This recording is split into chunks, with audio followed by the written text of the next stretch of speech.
Je suis là pour te parler de l'histoire de Haman et Mardochée. Haman, il était chef, élevé vraiment.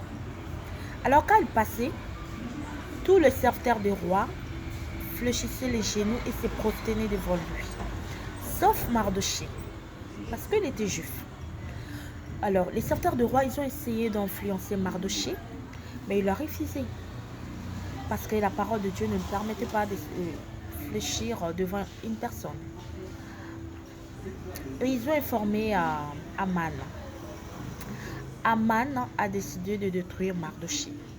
Non seulement Mardochée seul, mais avec toute sa famille, je peux dire avec tout le peuple d'Israël, avec tout le juif qui s'est trouvé à Assurie.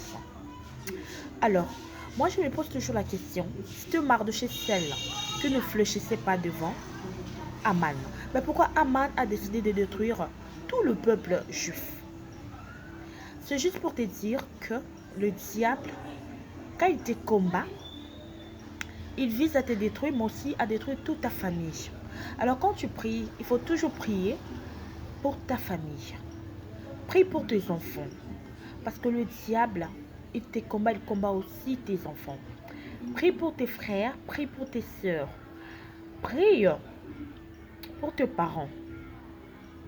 N'oublie pas de prier pour ta famille. Le diable, son but, c'est de détruire toute ta famille. Alors, sois sage.